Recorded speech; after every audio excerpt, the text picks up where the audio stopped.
Welcome to my session, my virtual session, putting yes and to work for low carb, how using improv can improve communication, enhance listening, and help promote the low carb message.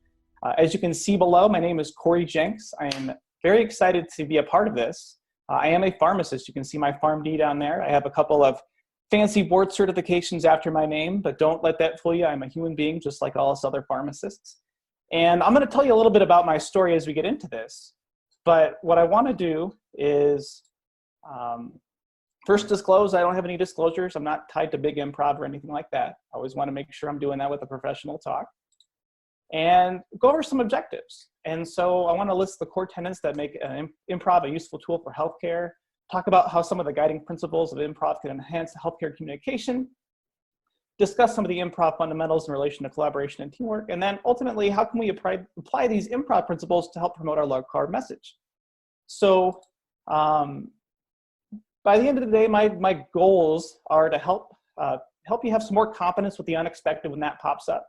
Utilize these improv skills to be an expert at communication, be a super listener, and have fun, because yes, fun is allowed in healthcare, and that's something that I was able to find out along my journey. And so my story, it's a blank slate for you. I graduated with my Doctor of Pharmacy in 2011, and I'm originally from Tucson, Arizona. That's where I'm broadcasting live from today.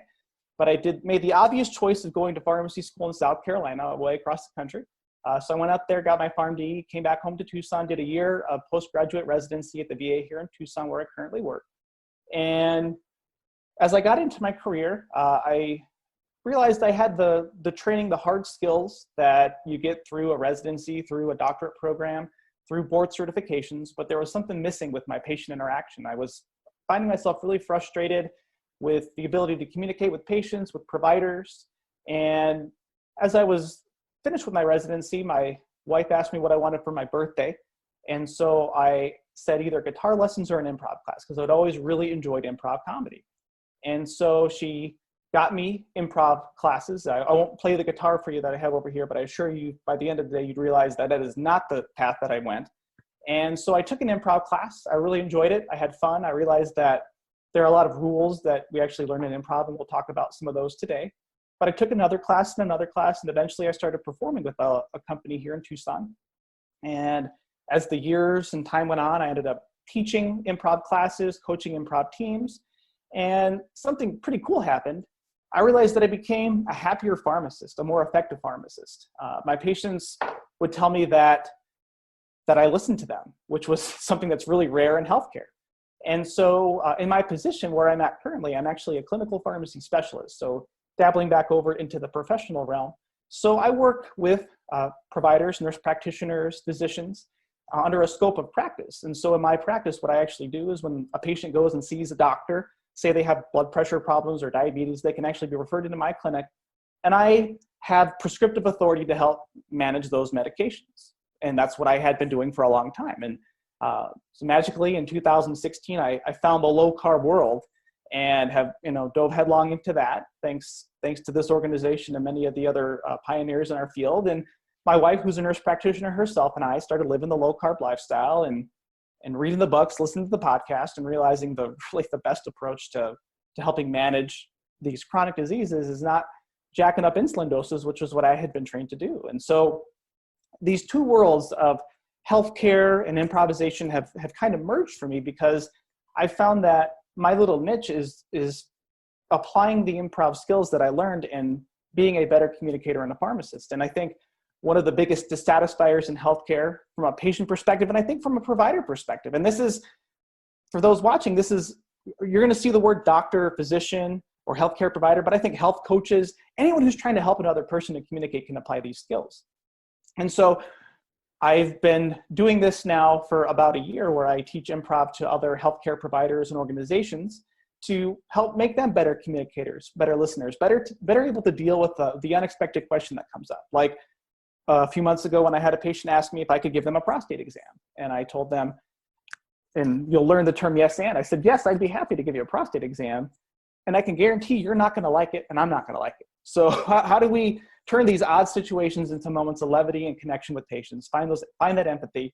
And so I reached out to Doug because I think that from a low carb perspective, my practice is not conducive to total lifestyle management. I do my best to counsel my patients, but how can I contribute to this low carb message? How can I help further the cause of improving patient health and outcomes? And I think that we have some really bright, smart, awesome people in this field that know the science, know the data, and I feel I'm fairly comfortable in having learned and appreciated and applying it.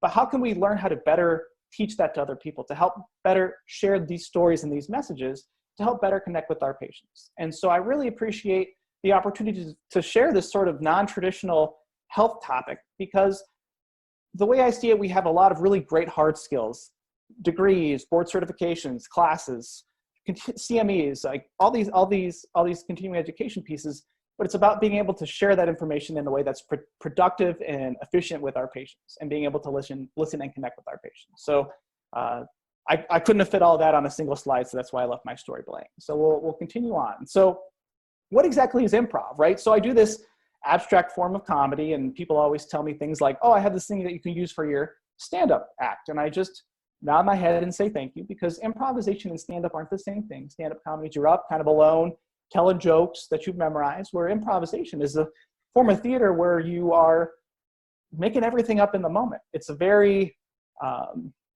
great exercise in learning how to think on your feet, how to handle the unexpected, and it's really much a team sport. And so here's a nice specific definition for those who like a nice specific definition of things, if we're going to lay it out in that manner.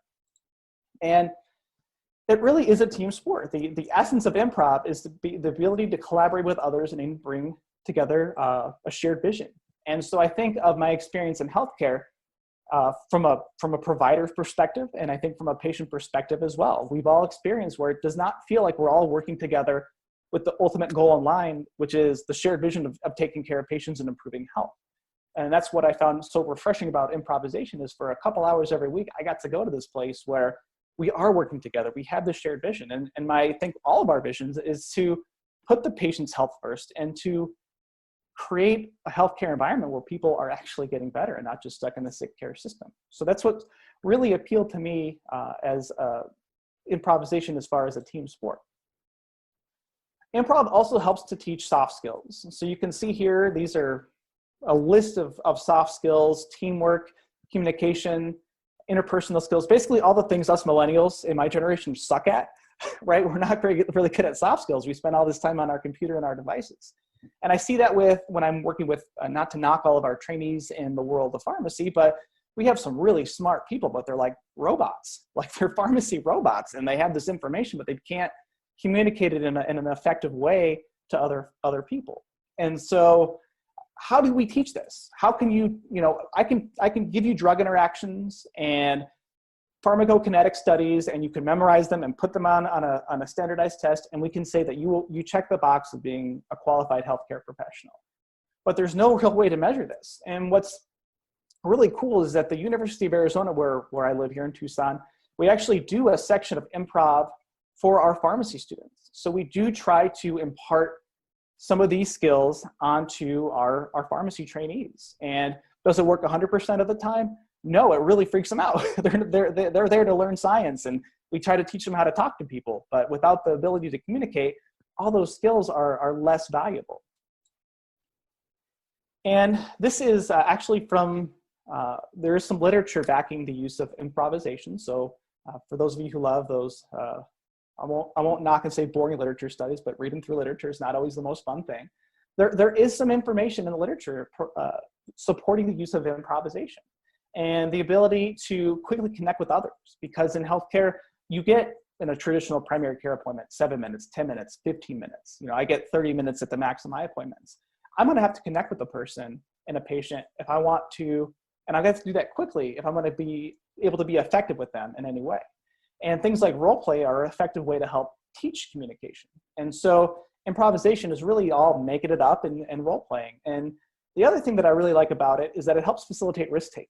I think healthcare providers, pharmacists especially, were very risk averse. And I think that most of the time that serves us very well, because we want to first do no harm, don't harm our patients. But say when a patient comes to you and says, hey, I heard about this thing where I don't eat sugars and grains, and maybe sometimes I skip breakfast, if the standard of care is not that, we're like, ooh, I don't know, that's risky. But I think that for me, what I've learned is that at least being willing to listen to a new idea, to take a safe risk, because without taking any sort of safe risk, nothing improves or gets better or changes. And as we look around where we have, 80% of non-metabolically healthy people or adults in the country, like, we can't keep doing this. We have to take maybe some risks and learn how to approach things in a different way. And improv helps to kind of relax that robot-like state of the healthcare professional.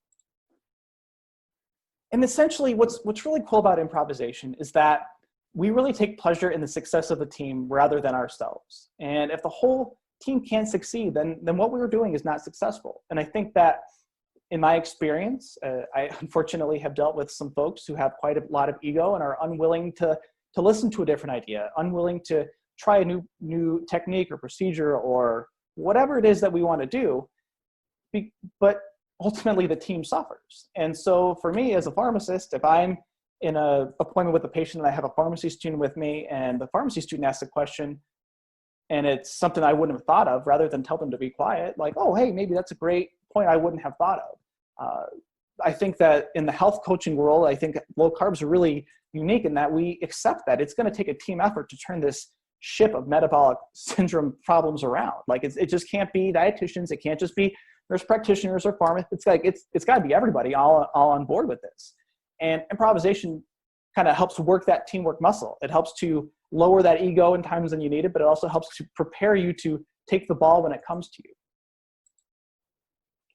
And so just earlier this year, JAMA had an article about practices to help foster physician presence and connection with patients in the clinical encounter. And again, as I said earlier at this presentation, we could take physician and we can replace that with pharmacist, with health coach, with dietitian, with like friends and family. Like, how can we create connection in someone when we're encountering them, especially in a clinical manner?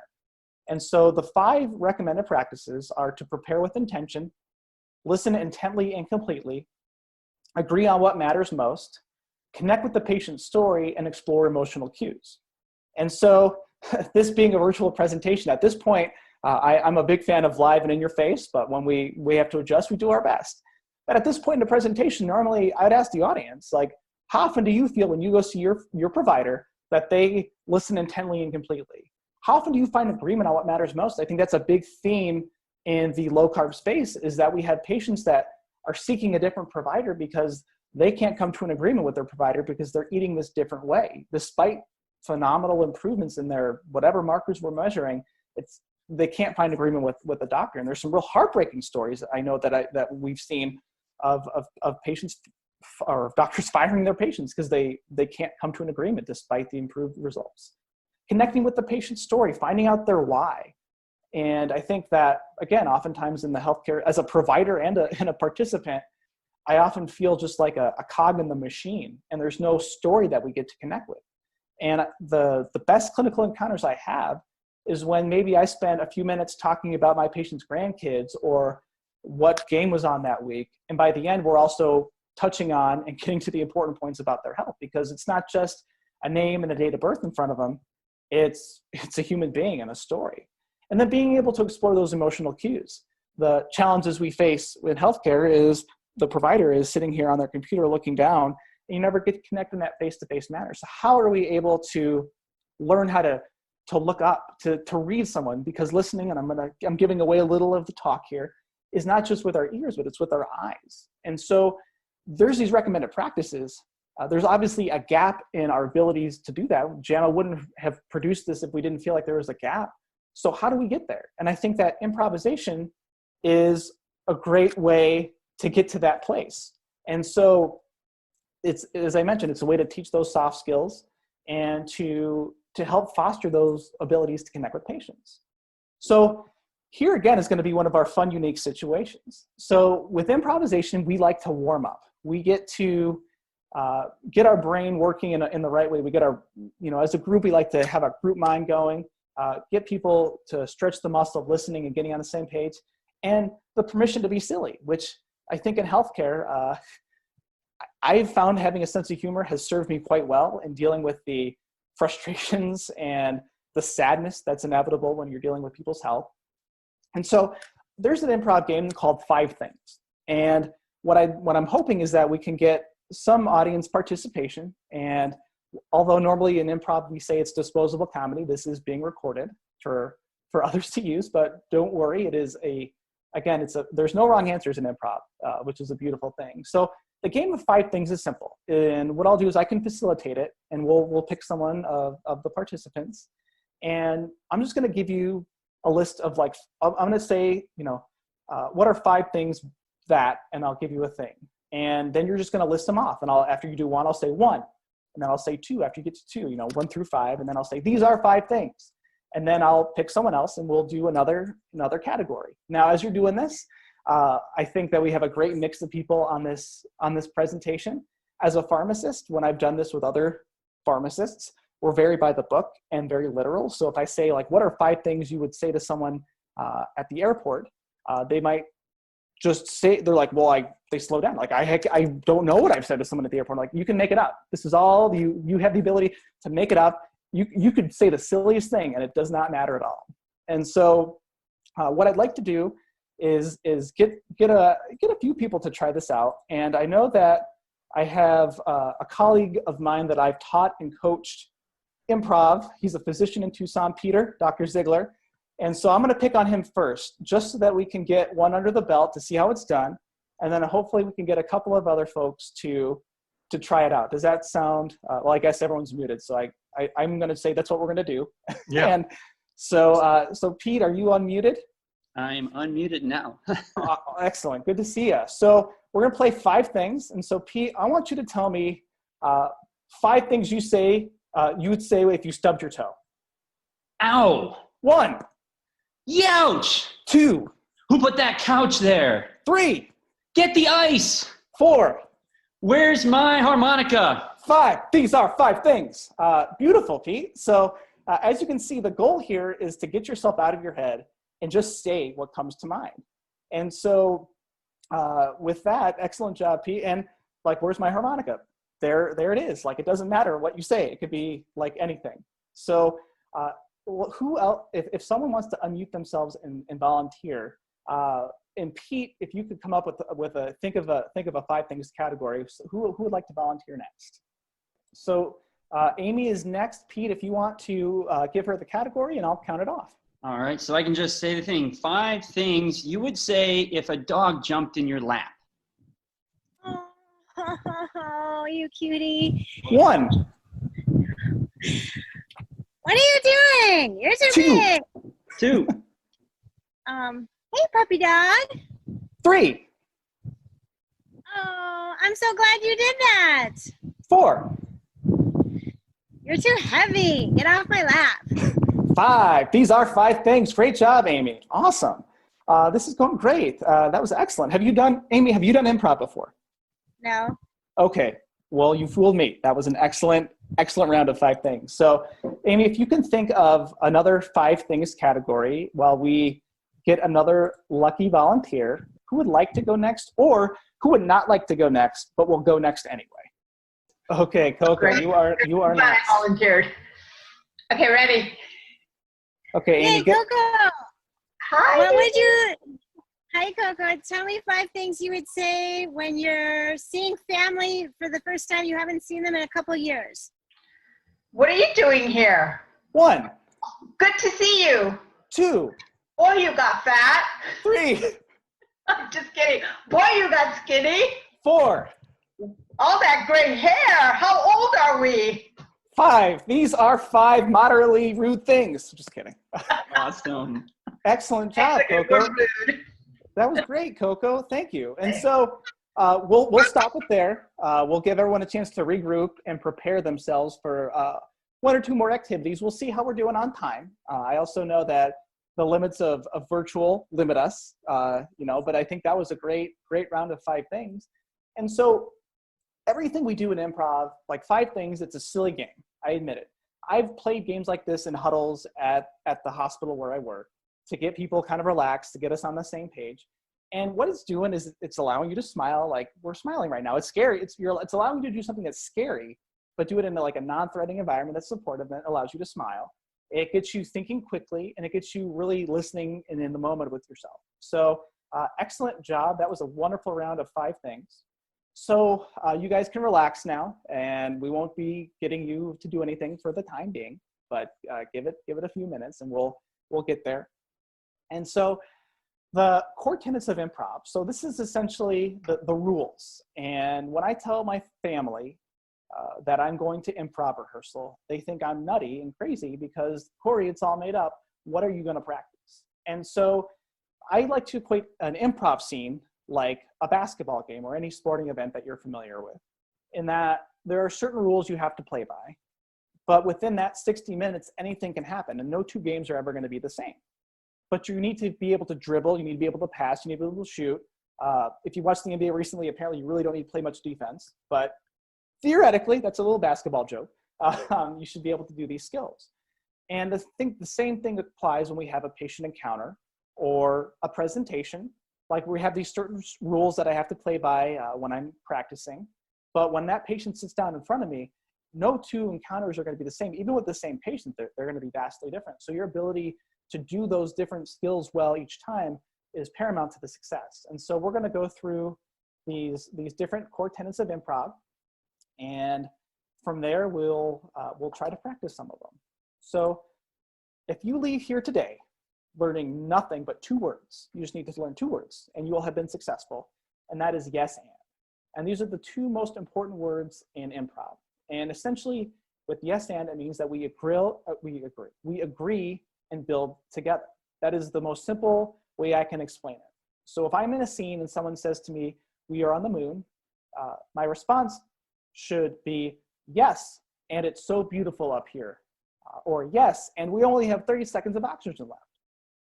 But if someone says, "We're on the moon," I say, no, we're in a bounce house. What we've done is said no. We've negated every kind of world that they've created.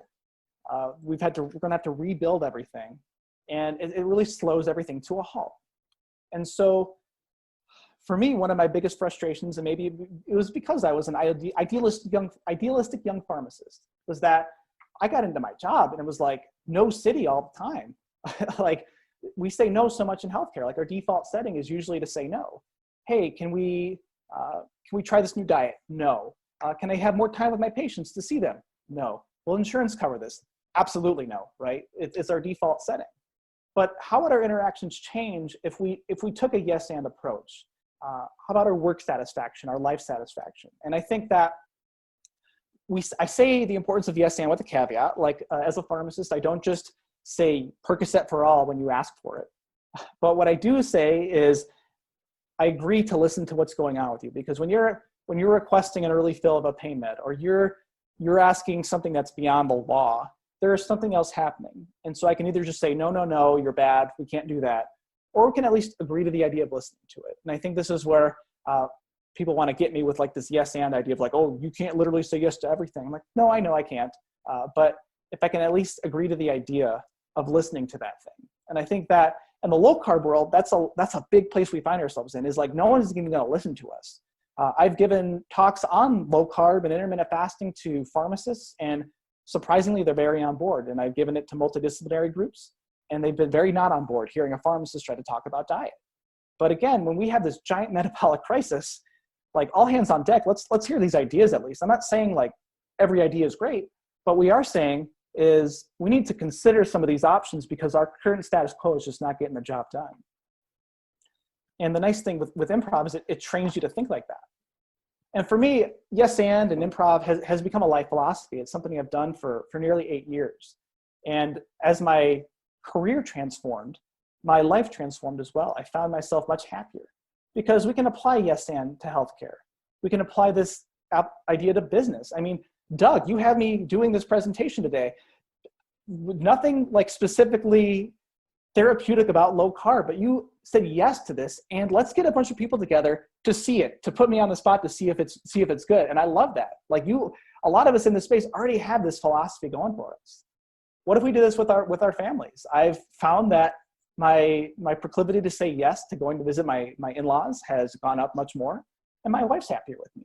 So, and I've developed a great relationship with them because I've been more willing to at least say, yeah, let's spend a day driving over to your families instead of me sitting at home watching baseball on TV when it's available. And it's everything. I think that, like I said, it's a life philosophy that we can try to use in our day-to-day interactions. Another tenet of improvisation is clear communication and specificity. And so the more specific we are, the more effective we can be.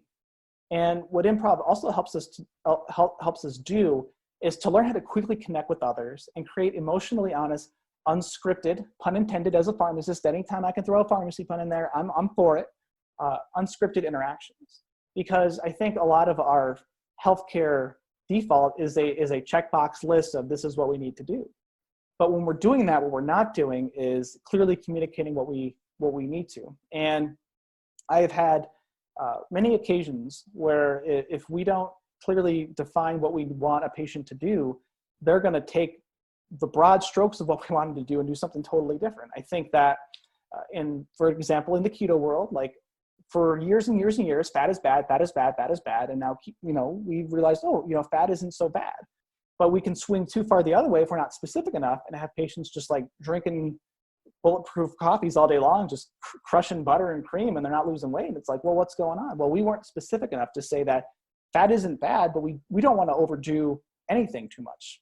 And so with improvisation, I need to communicate my thoughts and my ideas quickly, in a split second's notice on stage with my scene partners, because if they don't know what's going on, then we can't communicate to the audience what's going on. And so taking the skill of clearly being very clear and specific and converting it over to how we interact in healthcare is crucial.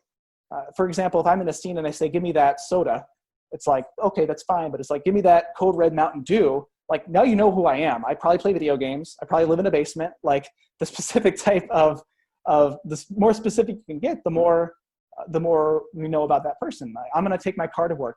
I'm going to take my 93 Toyota Celica to work. Okay, we have a picture now. We can do that with our patients if we can be more specific. Listening intently. So this involves both verbal and nonverbal cues. And it's not just what's said, but it's how it's said. And so as we do more of this telemedicine, I have since March been doing my clinic exclusively via the phone. So getting blood pressures and blood sugars over the phone, managing INRs for Coumadin over the phone. And so we can do it, but I really miss the face-to-face, because you're going to miss out on what that person is telling you with their face and their body language. The ability to do a virtual presentation like this is awesome. But as a comedian, admittedly, it kind of sucks sometimes, because like everyone's muted. Are you laughing? I can't see everyone's face on the screen. So are you tuned out? Are you tuned in? If I'm in front of a live audience, I know pretty quickly when people are falling asleep or if they're on the edge of their seats. But when we're talking with our patients, when we're talking with other providers, we need to hear what's said, but not just what's said, but how it's said. I can recall vividly counseling a patient on an antibiotic. And I told them, no alcohol with this one. And he just was like, yeah, all right. And so if I just heard him say, yeah, all right, I'm like, okay, he gets it. No booze for him while he's on his Z-Pack. But then I was like, what did you think I said? He's like, oh, I've never had an antibiotic if they said I could drink as much as I want. I was like, whoa, we're going to slow it down here. We don't want to cause a problem. So his body language and the way he said it clued me in that like, I didn't get through to him. And so when we're talking with our patients, hearing them and hearing how they respond to things can be a big clue. I've called patients on the phone for diabetes before, and I'm going through blood sugars and they just are like kind of blandly going through it. And if it's not something that they've normally talked like before, it's clued me in. And I've had multiple times where I was like, hey, what's going on, Mr. Smith? And someone in like their caregiver had died or their wife had passed away in the last few days. And I realized like this phone call for your blood sugars we're not going to get much done today because you are grieving and it is not the right time. But by listening intently, I can express that empathy and support and say, hey, I think today I'm really sorry for your loss. Let's pick another time when we're both really ready to do this, because your biggest concern right now is not this. And they agree and they appreciate it. And you develop that rapport and relationship because we develop that trust. Group mind. So in this case, we want to be successful. We have to build something greater than the sum of its parts. And to do that, we need to share a common vision and goal. And I think that in the broad spectrum of healthcare, we don't always do that, because sometimes the goal is to see as many patients a day so we can get reimbursement from insurance companies. right? A lot of my primary care providers on here are probably just like pulling their hair out thinking about that, because the goal of the employer is to churn through as many patients. But the vision and goal in the heart of the provider is to take care of that patient in front of you and do whatever it takes to take care of them. And with LowCarbUSA, I think this is a great organization because we have a pretty common vision and goal. And so it's easier to work together when we have this clear endpoint in mind. And so just as an example here, I have a picture of one of my teams that I've performed on. We are called Third Beats, and we are a hip hop improv team. And so yes, I do improvised rapping, and then we do scenes based on those improvised raps. But you see in this picture, there's me in the red shirt looking goofy. In the green shirt, we have a retired police officer from Pennsylvania. The young lady in the foreground works at a farm here in Tucson. The gentleman in the purple shirt works at the university in residence life. And then we had a high school student on the team. We had another college student on the team. And we had an entrepreneur. He's just a serial entrepreneur on the team.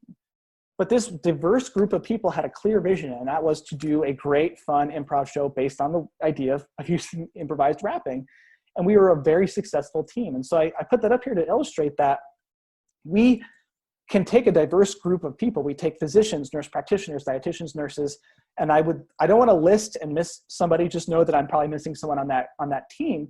And if we can get them all pushing in the same direction, like we do on a great improv team, then we're going to be pushing in the same direction for our patients, and we're going to get those results that they deserve to help them out. And so it's important to have that common vision and goal so that we can all work together to do that. All right, flexibility. So this is another one where being alive is a great time for me to take a water break. So I'll ask these questions and take a quick sip of water. But how often does your day go as planned? How often does your equipment or computer or your medical chart make your life easier rather than harder? And I think we can all, think on that one. Or how often do we have patients or providers say or do what is expected? Because I can't tell you the number of times where I've been training a pharmacy student or resident, and they do the breakdown of the patient and they say, Mr. Smith, it's a straightforward case. And I just chuckle because I'm like, good luck with that. When is it ever straightforward? So think about that. I'm going to take a quick drink. Because our days rarely go as planned. We have these great, whether it's at work or like at home, like I have a 2-year-old and a 5-week-old, like nothing goes as planned with that. If he doesn't bust through this door, I will be happy. He should be napping right now. So, but rarely do things go as planned. If you do work in a place where your equipment and everything works perfectly, congratulations, you practice in healthcare-utopia, and I want a ticket right now to there because it sounds great.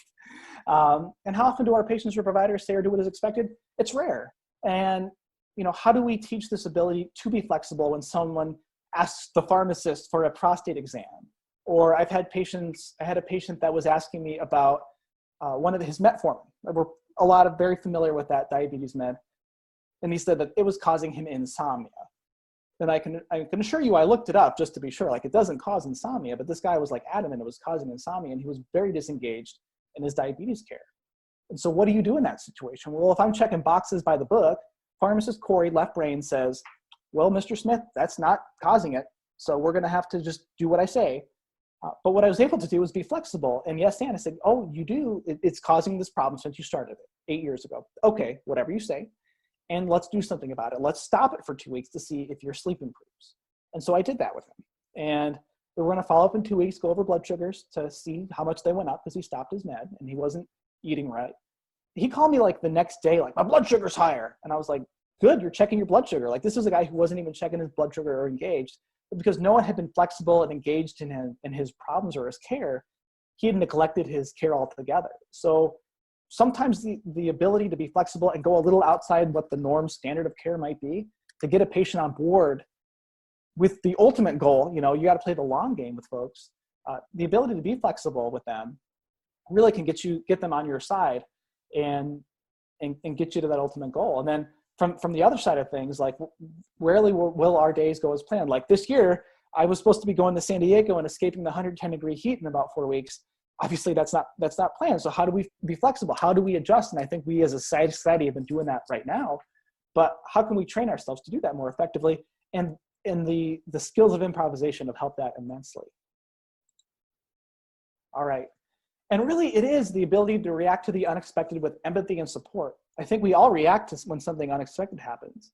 but how can we do that in a supportive way that shows that we care from the perspective of whatever that concern of that patient in front of us is. And this is from a direct quote from an article that taught improv to medical students. And essentially they learn the ability to think on your toes and adapt to challenging situations rather than choose my actions based on a list. And I think that that's what I was taught, was to choose my actions based on a list. And when I was unable to like, when there wasn't an option on that list to choose from, like I would short circuit, like I wouldn't know what to do because it wasn't on my checklist. But by becoming an improviser and learning to adapt, not only, I rarely do I have the exact answer in the moment, but I can show support in that moment to whatever unexpected thing has popped up so that we can address the patient's needs in the moment and in the future. Trust. Healthcare providers, we got to trust each other, we got to trust our coworkers, and we have to trust our organization. And I think that for me, there is, or for us in the low carb world, there's probably a lot of distrust because we have this very different way of approaching metabolic health. I can say from my own personal experience, putting on my pharmacist hat, not just the improviser hat, when I've been talking with patients about a low carb diet and within earshot of other disciplines, I get a lot of pushback and ire from them. It's not always pretty. And so they don't trust me to provide some of this information. And ultimately we have to trust what our organization wants to do.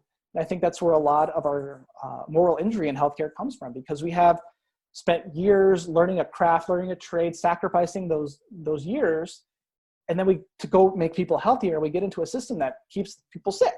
And so how can we learn to trust each other? And I think that going back to the idea of group mind and having a focused vision on whatever organization you're in is crucial. We also have to earn the trust of our patients. And I think as a pharmacist, it's really hard because, for example, for years, I tell patients the generic is safe. It's just as good as the normal brand name drug. There's no differences.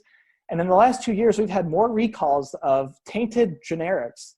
And so patients are calling me saying, hey, you said that this medicine was safe and it's not. And how do I earn that trust from them? And with improv, we have to learn how to trust each other. And to do that, we're honest with each other.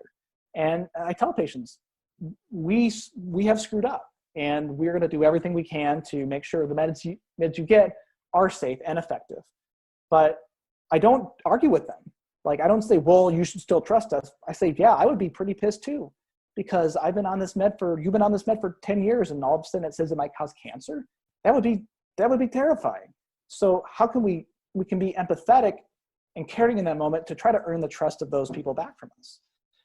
From a low carb perspective, we have to earn the trust of our patients when we're telling them, basically flip the food pyramid upside down. Everything you've been told is wrong. Like, it doesn't always, the light switch obviously doesn't always go off like that. And then earning the trust of our colleagues by providing the evidence that what we're trying to do is effective. And we have a word in improv, it's make each word worth the price of admission. That means that we're giving our audience, our team, every ounce of our attention and our energy. And I think that sometimes we don't do that in healthcare. We don't give everyone the value they deserve. And to show you how important trust is, this is me jumping across my teammates. And I will say that the idea of, in this current time we're recording this, the idea of physical or social distancing has been great for me because I do not like physical contact. I like lots of personal space. I got a nice, Tucson's very spread out. It's very nice. I have a nice office here. And so I've earned the trust of my teammates to jump all over them and have them touch me and stuff. It was a very funny scene, but it was not pleasant for me. And everyone knew it, but we also trusted each other enough to do that. Another great thing about improv, we learned it with 5 things, is that there's no real mistakes. If you stub your toe and ask where your harmonica is, that's the right answer. It's awesome. And so with improv and healthcare, there are no scripts, pun intended again. And a mistake in improv really is an opportunity. It's something that we can learn from.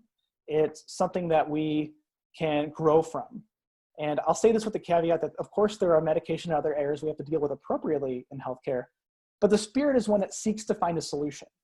And I think that when we're trained in healthcare, we are trained like you can't make a mistake. You have to be perfect. You have to be 100% correct. And I do not disagree with the idea of not wanting to make an error. But when you're so afraid to make an error, or when an error occurs and it's punitive, you don't learn from it. And so when I was teaching a class a few months ago, and I had gone from managing a Coumadin clinic and during the day, my day job, to teaching an improv class at night. And the students were very afraid of making errors. And I told them, you have 2.5 hours to have a wonderful opportunity, because for 8 hours today, if I messed up, someone's going to get a clot or they're going to bleed to death. And now I'm here, and even if I'm teaching you and I make a little mistake, it doesn't matter, because we'll just do it again and we'll learn from it. And so with healthcare, if we can adopt this mindset that, of course, when an error happens, first, take care of the patient, take the appropriate steps, but how can we learn from that so it doesn't happen again and grow from it? And so I think that what's really effective is, from an improv training standpoint, is that it provides, especially for our pharmacy students here, it provides an opportunity to go and make those errors in a zero risk environment. Like there's no consequence, zero consequence environment. You can make a mistake. You can say whatever you want. And if you say something that's not right for the scene, we just do it again later. And it allows you to grow. And especially when we talk about trying to grow those interpersonal and soft skills, it's really hard to try to grow those when you're on rotation, when you're in residency, because you're trying to make sure you're not making any harm to the patient, but you're so focused on that, it doesn't give you the opportunity to develop those human skills, which make you such a more effective provider. And the reality is we are very risk averse in healthcare. And are our work environments one that embrace outside the box thinking? No, that's why I'm presenting to low carb. It's a place that I can do that. I've tried to talk low carb at my facility and I've been told I cannot. And so it's really frustrating. But when we embrace a different idea, well, maybe it's going to affect change and improve outcomes. And if our status quo was great, I would say, let's not do anything different, but it's not right now. And so the idea of embracing the idea of no real mistakes really helps us to generate ideas and to innovate. We're afraid of being wrong, but it doesn't always serve us well. I think there comes a point of having not taking any risk, which is not as effective. So, and being present in the moment. So improv works best when all players are listening and in the moment, and we can't be thinking of the next line. So this will be a quick poll question. You can raise your hands or choose to abstain for fear of incriminating yourself. But how often do you find yourself ignoring a response or a question during a conversation while crafting your next response in your head? Like with my wife, for example. Maybe I might do that sometimes, where they're giving me saying something to me, but I'm already thinking in my head. I'm not listening to what they're saying. I'm thinking of that next response. And what I'll say is with improvisation, you can't be doing that, because whatever is said in front of you becomes part of the scene. And if you are thinking what you're going to say, you're going to miss a crucial detail in that scene. Well, as a healthcare provider, if I'm listening, if I'm thinking of my checkbox in my head, I'm not going to be able to listen to what that patient's telling me, and I might miss a crucial detail that could totally change how I might be treating that patient. And essentially what it comes down to is, if we're not present, if we're not good listeners as providers, as coaches, as whatever discipline we are, we're not going to be effective, because we're not going to be able to listen to patients. And I think that our default in healthcare as a consumer of it is we're often not listened to very well. We do a great job of the hard skill training, but we don't train our providers to be good listeners. And that really ultimately affects the outcome of the patient. All right, whew. Slides about improv. How can we make improv slightly less fun? We may put it in slide form. All right, so now we've warmed up, we've gone over the basic tenets of improvisation, and now we're gonna practice it a little bit. So we're gonna just take a few minutes, and what we'll do is we'll probably play a game, and we'll play a little game called One Word Story, and I'll explain how it's done. And for the purposes, I have an example. If someone wanted to take these slides and go to YouTube, I have an example of One Word Story. But we have people live, so we should do it live and have the fun of telling stories and doing improv live together.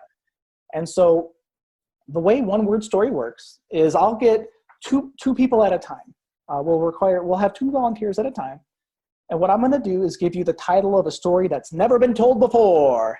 And you're going to go one word at a time telling that story. So Pete, if you don't mind coming off your mute, we'll demonstrate it really quickly how that might work. Let me know when you're good. And then once we demonstrate it, we'll have a few groups of people try it out. So Pete, are you all set? I'm here. All right. Now. Okay, good. So Our story is called The Dinner Party. Our story is called The Dinner Party. And you can start one word at a time, and then we'll go back and forth one word. So The Dinner Party. Pete, you may begin. Tomorrow, We have a wonderful dinner planned for my extended best. family. We Plan all to make a best ever roast beef sandwich without mustard. great. Okay, so very simple, living in the moment there.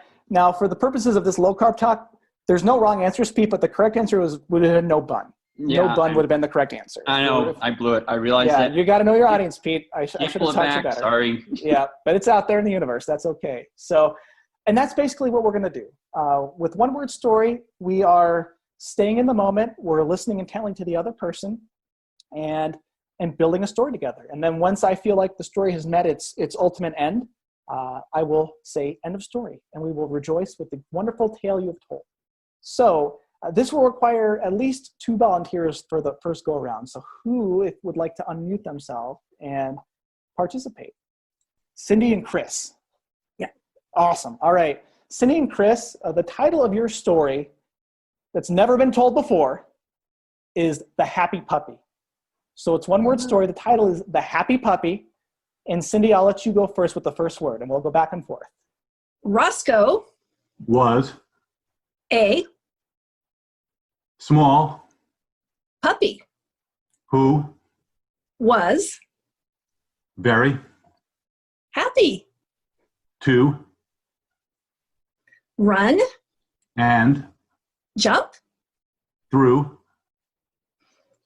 grass, and water, especially when it was deep. Yay, he likes going in deep water. This is a daredevil dog. Awesome, great job, Cindy and Chris. Thank you so much for volunteering. If I can keep you guys off of mute for a second, how was that? How did that feel for you? Oh, it was good. Good. Enjoyable. Enjoyable? It Okay. It really does make you stay in the moment and listen intently. Yeah. Yeah, you guys did a great job. And, you know, the goal here is to, you know, it's like if funny happens, awesome, but the goal here is to practice those skills. And I think kudos to you for especially doing this on a medium that is challenging. I think that doing it via Zoom adds another element to it. So you guys did a wonderful job of listening and then taking a moment to let the other person talk and going back and forth. So Richard and Coco, we're going to play another round of one-word story. And today, or for you, your title of your story is The Day at the Park. So The Day at the Park is the title of your story. It's one word at a time. Richard, I'll let you kick it off with the first word. We Went, to roar, and oh, had a very wonderful time. at Roar Park. where We played on the jungle gym. and Had a wonderful game of tag. Yeah, good job. All right. Excellent. I was on pins and needles wondering what game you played. And I'm guessing everyone was wondering, like, what game did they play? It was tag, and they played on the jungle gym. That was great. Yeah, and what I really love about this game and what you guys did and the previous group did is that with a game like One Word Story, we're putting a lot of these improv skills to practice. And kudos to you guys for doing this virtually. I think that there's always a little element of challenge virtually, but you guys made it super fun. You guys were agreeing and building together. No one was trying to negate the story where it was going. Like, we just let it flow and create it. You guys were listening intently. You guys had a great group mind and vision of building a story together. And you were great teammates, because sometimes when the way this game works, sometimes you just say like and, or the, like you're not doing any of the juicy words or the fun words, and you don't get to drive the story. But I like to equate improv or a game like this to like an alley-oop in basketball, where you throw it up and the other guy slams it down. Like the dunk is awesome, but someone's got to throw that pass. And as someone who's never thrown the slam dunk down, I'm always in envy of the people that can throw it down and get the glory there. But the glory is in making the team look good. So that was wonderful. So give yourselves a round of applause. Thank you very much. That was excellent. And if you want to see more examples, there's here on the slides, there's the link to it. And so that was, just, I wanted to do a couple of interactive things. I think that the idea of how we warm up, of being in the moment, of playing together is really, comes across with that. And if this was live, we'd spend some more time playing together, but we'll wrap it up. So again, 2 words, just remember 2 words, yes and, 2 most important words in improv. And improv, like healthcare, requires total commitment in the moment. We need to learn how to listen intently and communicate specifically. And that healthcare and improv are team sports. And remember what winning really looks like. And how we can apply the principles to the low-carb world. Well, in a world of like provider to provider, provider to patient, patient to patient, being able to communicate our ideas effectively with empathy and support, not just shouting like, never have a bun on your roast beef sandwich, Pete, again, right? We need to listen and be able to empathize with where they're coming from. Listen and react rather than responding with talking points, because each person, each patient, each provider is shaped by their experiences, their worries, their educations. I think that's the wonderful community that the Low Carb World has created. Through listening to multiple podcasts, coming to an event last year, everyone's story is different, but it doesn't make it any less important. But we can learn from everyone's story and applying it to our own selves and to helping our patients. Trying to find that other person's why, trying to find the motivation behind what they're doing. Being able to clearly communicate the plan, so being really specific, and that is okay, does not just mean eat butter for breakfast, lunch, and dinner all the time. Having grace with our mistakes. I think these are our best learning opportunities. And I think this is both from a teaching perspective, from a patient management perspective, and from our own personal perspectives in trying to implement a different lifestyle, is that when we have these slip-ups or mistakes, let's see them as our best learning opportunities, because that's what we do in improv. It's how we learn. And then remember what team we're on, and that team is for our patients and improving their health. So what's next for you? Try to take some action. Try a little yes and in your life, and focus on improvements in specific tenets. So embracing flexibility, finding joy in working as a team, listen with paranoia, be a on your toes listener. It's really great for marriages and other relationships. And just be present in the moment. And I think that this yes and philosophy, I know it's an abstract concept. I hope I've been able to communicate it to you effectively. And I think that folks in this space actually live it quite a bit, because we've done something different. We've gone away from the status quo, the standard of care diet. We've been willing to take those risks. So kudos to you for being a part of this community, for welcoming me to it today. It's really an honor to present to so many names that I've seen of their places and to be a part of it. And thanks for your time. That's the most valuable resource that you have. And you gave me about an hour of it today, which is, it just warms my heart. So remember that you improvise every day, all the time, nearly every interaction. Like our lives are not scripted. Clearly they're not scripted. So you already improvise. Just think of it like that.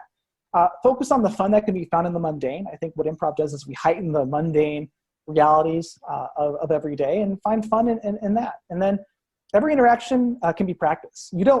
The guy at the grocery store doesn't realize this, but he's in an improv scene with me every time I check out. And it's great practice, and it turns something that can be kind of boring into something kind of fun. So that's all I have for you. I'd welcome any questions that anyone might have for me.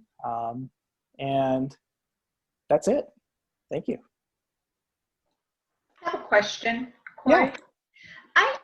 I'm working with a client right now who is, by all intents, morbidly obese. Sure. She's had some success in working, low carb. We started her in a slower process, but we speak at least twice a week. She texts me a couple of times a week, but her biggest concern, her biggest word always is, I am so discouraged. And I'm wondering how you can apply the yes and to that, because I hear it so often that I have to stop, I have to turn it around, but using the yes and. Could you give me like an example? Sure. So if someone is discouraged, like they're working on things, they're not seeing as much improvement as they'd like, or they going in the right, like whatever it is, what I would say is like, I agree, you're discouraged and I'm here to continue to help you. And let's look at the progress you've made. Let's look at where you were a week ago and a month ago and a year ago, and realize that this is going to be a goalpost moving life change for you. Because I think with anyone applying themselves to a goal, you set a goal and maybe you reach that goal, but by the time you've reached that goal, you realize, well, I should have reached for a higher goal. And so like the endpoint's always like moving away from you. And so I think the one thing you would want to do is be like, don't be discouraged. Like that's the thing that as a patient, it just like pisses you off. Like I feel discouraged, don't deny my reality. Like improv is all about agreeing to the reality that's presented to you, whether it's like I'm on the moon or whatever that situation is. So agree to her reality. Like, okay, you were discouraged. And what are the and let's see what we can do to address those specific things that are tripping you up. Because I think you can start with that. You could always, end with like, I understand you're discouraged, and I just want you to remember you've made great progress, and you're better than you were last week, and you're going to be better than you were in a week, because we're going to continue to work together with this. Of course, like with weight loss, man, there's no magic bullet or words to say to like fix someone. I think if we had it, then we wouldn't have an obesity problem. But in the sense of your client, does that help or make sense? Yeah. Yeah, I tend to take her back to, how did you react to this situation a month ago? Yeah. Well, a month ago, I used to eat a can of frosting. I don't do that anymore. I go, that's progress, and that should really shed light on not being discouraged. But I like that idea of obviously agreeing with her. I won't disagree with her, but I had never heard this yes and concept. I think it's something that I'll practice even more. Thank you. Hi, it's Richard. I'd just like to thank you so much for this presentation. And some of the takeaways for me are that no matter how much I would like life to be planned out and expect to know exactly what will happen next, the reality is that life is improv. We are always facing new situations that we didn't expect. Things happen that we didn't plan. There are problems that come up. And as long as we accept that life is improv and that we can adapt and change and be flexible and spontaneous, then we're not so thrown when things don't go exactly as we hoped they would. And I love the spontaneity of your approach. And I think it especially helps healthcare people who are so used to guidelines to follow and scripts to follow with their patients, so they could be more available and real to them. Yeah, well, thank you so much. Those are very kind words. And I agree. I think that was, I mean, growing up, my brain wiring was like type A, buy the book, check the box. Like that's why I went to pharmacy school. It was like, you go to college, you get this degree, you get this job, you are happy once you do these things. And then I got out and got the job and realized I'm not that happy. So how do I learn how to adjust to like this world where it's not what I expected? And I thought pharmacy, well, it'll be like black and white. I just pick the right box and that's the right answer. And then there's a lot of gray area. So it's like you say, we don't get to control most of our lives. So learning to adapt and embrace what happens to us. Excellent points. Thank you. Cory, can I say something that I learned and take away as well from today? Of course. Which is that you reminded me that in improv, you work as a team, whether it's one other person or 5 other people.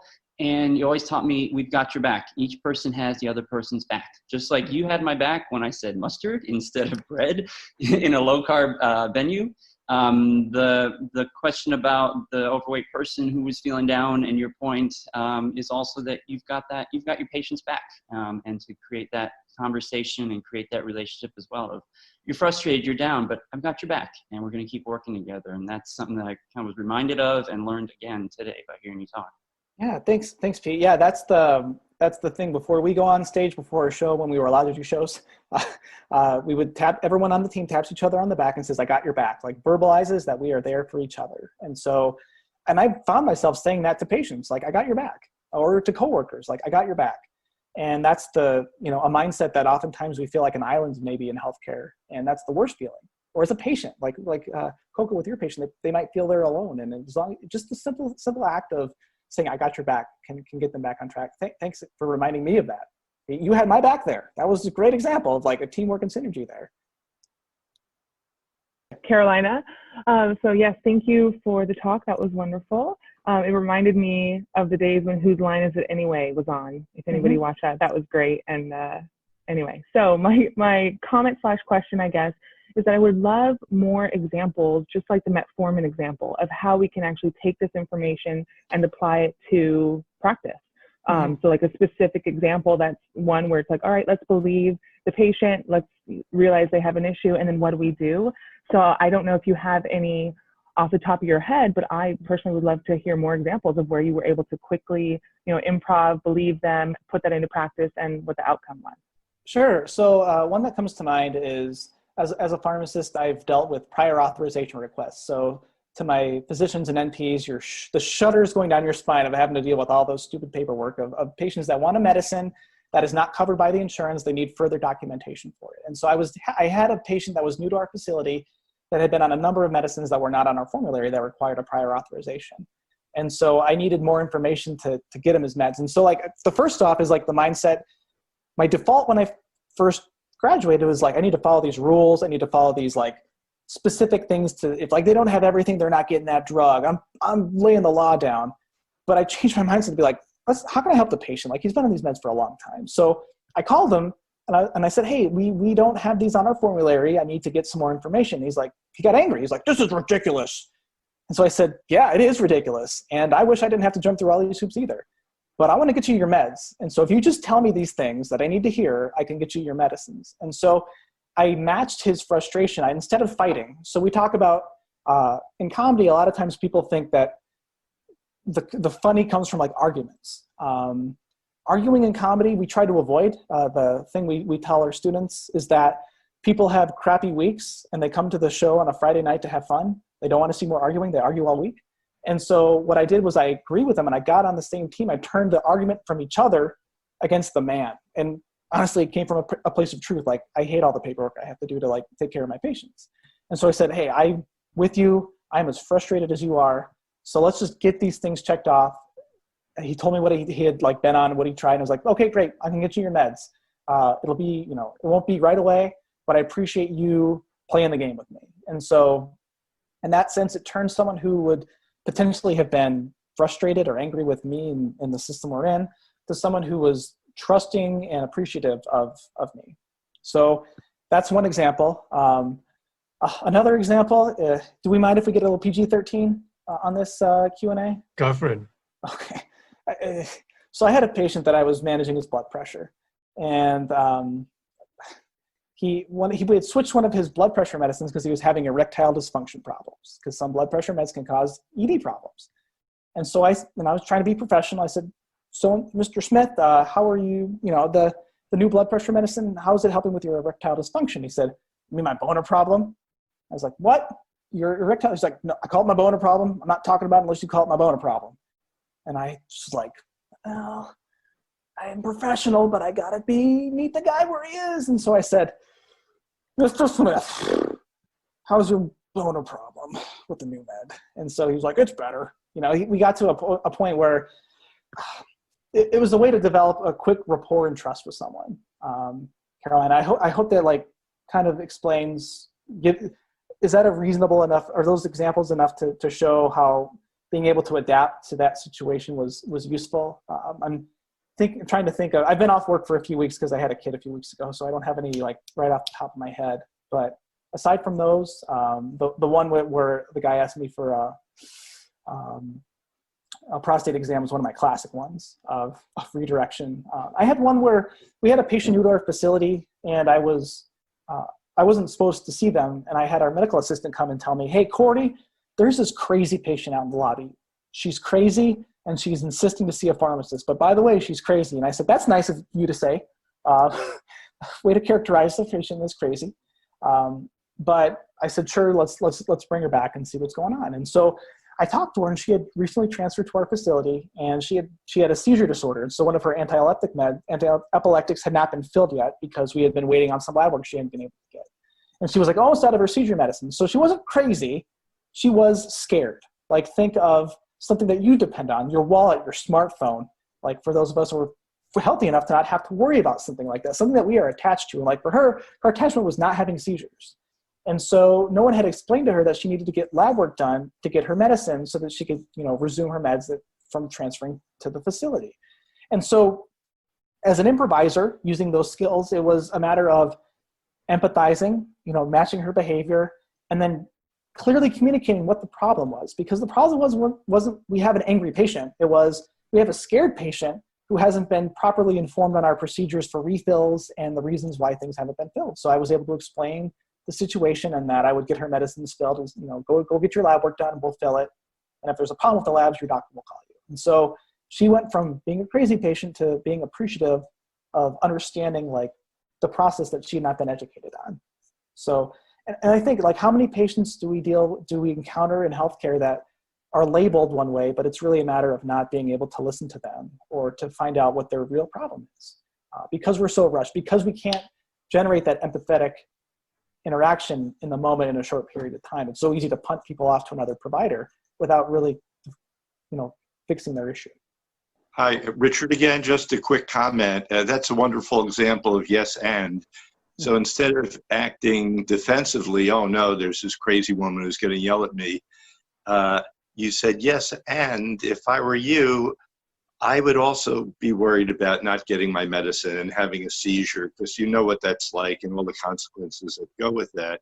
Mm-hmm. So you didn't just stay in your own perspective, you took her perspective, which I think what yes and allows you to do, it creates the teamwork that you discussed so clearly before.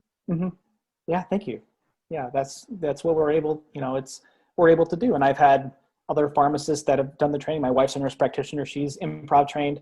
Dr. Ziegler down there is a former student and team member. So, I'm sure he can give examples of, as well as how he's been able to utilize his improv skills, whether it's with patients or for being the funniest guy at the staff meeting, which as a pharmacist, the bar is always very low, but I hit it every time, which is always fun.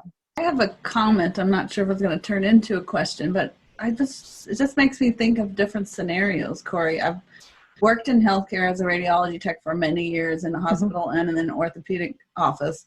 And that comment just before reminded me of the doctor coming in and saying, this patient's crazy. And it's like, we had so many patients that doctors didn't know how to deal with their chronic condition, which is what I think a lot of people in our space are learning how to deal with. You need different tools, right?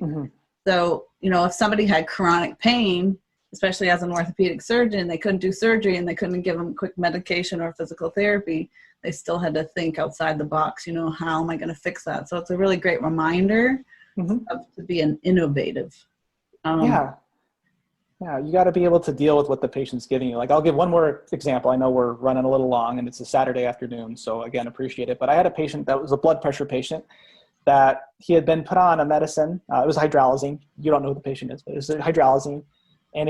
And I was a float pharmacist for a while. So I was constantly a new person to every patient. So as an improviser, it was like a perfect job for me, because like every interaction was like, I have to develop a rapport with you in 2 minutes and get to the point. But he had stopped taking it because his renal doctor had given it to him before, but he had said it caused headaches, so he quit it. And he's like, you people never listen to me when I say that I have, a problem with my medicine.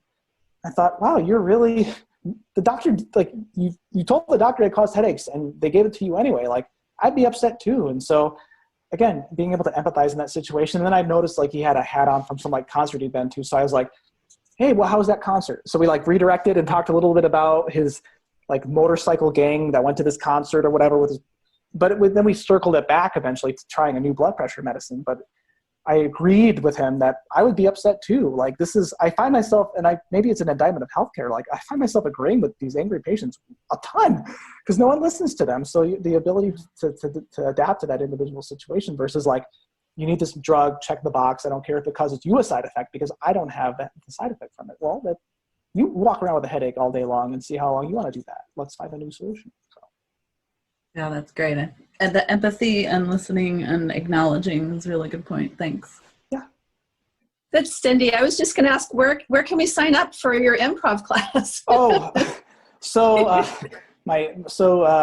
I do training for groups like wherever. If you go to if you want to write my email down, it's my first name, cory.jenks@gmail.com. That's my personal email. I'm on LinkedIn. Happy to connect with anybody.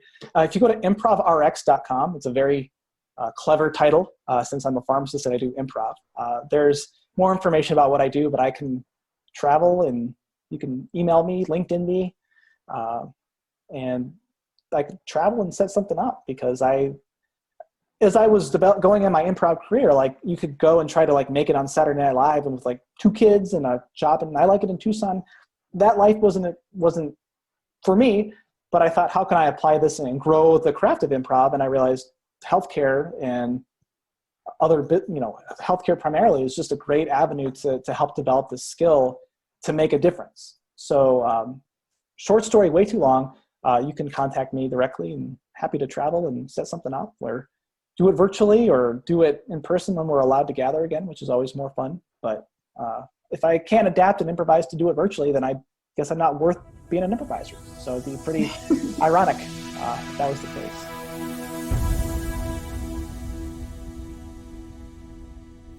Okay, cool.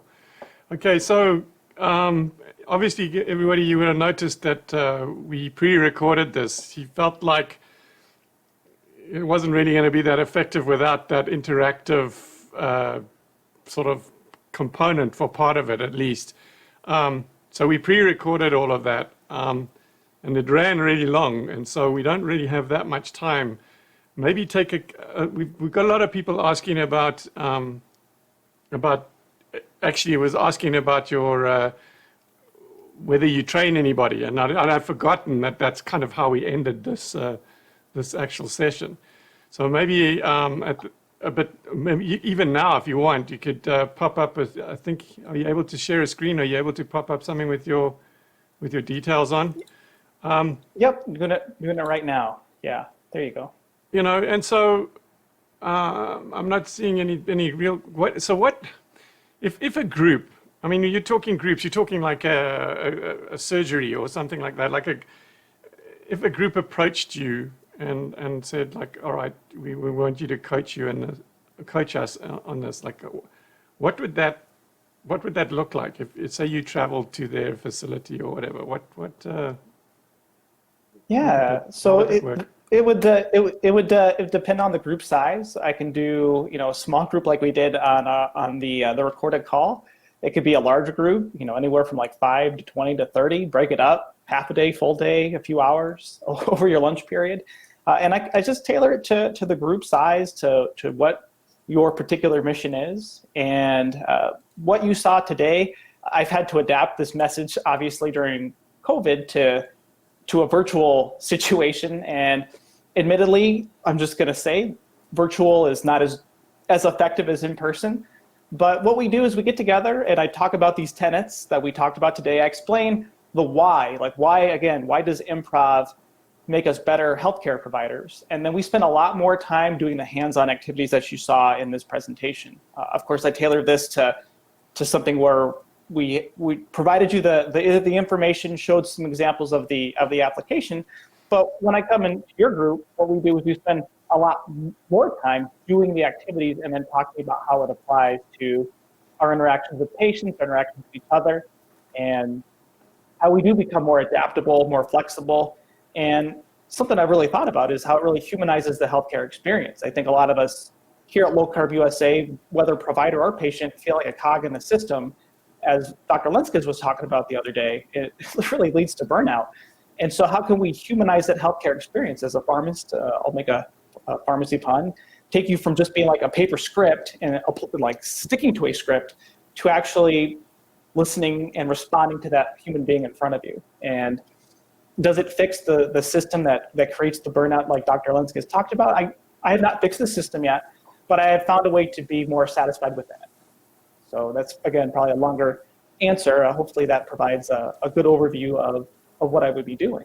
Yeah, no, definitely. And so you must have done a really good job, because we don't have any questions coming in. There's a ton of comments on here about how amazing all of this was. And I must admit, when we first did it, I wasn't sure how it was going to work out. But what I was surprised at was like all the questions from, like Richard Margolis, who was on our test group there. I mean, he's a psychiatrist from Florida that comes to our Florida events all the time. And there were other practitioners in that group of people that we had on the trial there, and they were all came away from that saying how impressed they were with what the kind of tools that you're looking to provide people with.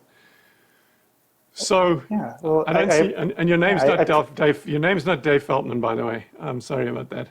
No.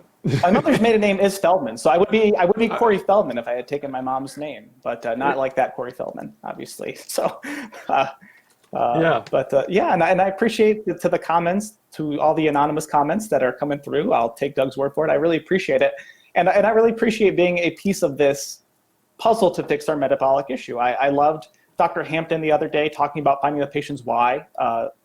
It really meshes well with the message that I'm bringing. And again, looking to create this team-based approach. I think the low-carb world, you guys have embraced the idea of yes and. An all-meat diet, yeah, and let's see how it can affect us. Like we're open to these ideas. So now how do we communicate, synthesize, and spread this message so that other people can get healthier? And I'm honored to be a part of this and to be opening for some guy by the name of Gary Tops, who's going to do a talk here right after me. So it's I'm getting some goosebumps. I really appreciate it, though.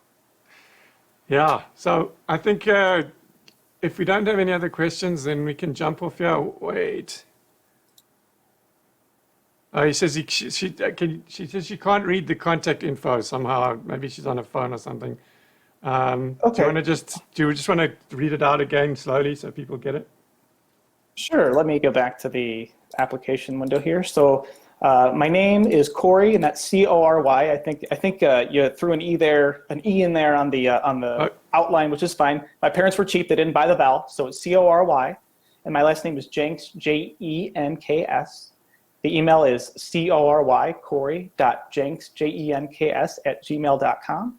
You could reach me by phone, call, text. I'm a millennial. I'll answer the phone. I'll answer a text. It's 520-490-1867. I have a website, improvrx.com, and then I'm on LinkedIn, Twitter, and Instagram. I will check any and all of those, and I'm happy, as you can tell, to talk about this aspect. And I love improv. I love low carb. My wife and I are both have been living this lifestyle for several years and doing our best to help our patients. And I want to help this cause in the unique way that I've kind of learned how to do it. So, okay, there's one quick question maybe came in here. It says, how can a patient use this with the doctor? Like turn the other way around. Yeah, I think so how can we, sorry, how can you use this with the doctor? I think. Yeah, so how could the patient use this with the doctor? Yeah, so I think we need to remember to empathize with where the doctor's coming from. And so I think Dr. Lenske the other day provided a great picture of the severe burnout issue that physicians are facing. And so as a patient, I'm going to agree to the reality that they are rushed, that they have an issue, that they need to get to issue to issue. And so maybe for me, I come in and lay the base reality down of what you want to talk about and say, doctor, I have been losing weight. I feel great. I've been using this way of eating, and I'd love to try to continue it. So what are some ways we can safely do that? Because understanding from where the providers probably come from is they've been trained in a totally different paradigm They think fat, they think cholesterol, they get worried. And so safety is, like, as a provider, since I'm writing prescriptions in my own clinic, my number one concern for patients is their safety. So maybe empathizing with that, the doctors is coming from an ultra safe perspective. Like I was saying, we don't take a lot of risks in healthcare, and to them understand that this is hugely risky, even if we understand the evidence that this is not nearly the risk that we think it is. Hopefully that will provide you some tools, and then being listening to what their points are, and understanding that they're probably not trying to be angry at you, but as a provider, you get all kinds of questions from Dr. Google. I saw this on TV, and with the limited time that we've been talking about with this conference, it's so hard to take care of all those things you have to take care of and listen to this odd thing and address it in a deep enough way. So if you can spark their curiosity by continuing to have your success, I think that's the greatest way to do it, is to show, not tell. Show them with your results. And it's impossible to ignore those results. Okay, that's awesome. I think we're going to call it a day. Great. Get ready for the talk from Gary Taubes, as you mentioned, in 9 minutes or so. And yeah, thanks for doing this. Thanks for reaching out to me. I'm kind of glad that I took the chance. I think it actually turned out pretty well. The ultimate yes and. I appreciate that you agreed to this weird thing, and hopefully in the near future I can come to one of these and we can all hang out as a group and we can play improv games together. We'll have a real improv session for sure. We could do a breakout during the day and fueled by the dry farm wines. Dry farm wines at night. Yeah, exactly. All right. Take care. Okay. Thanks so much, everybody. Okay. Bye-bye.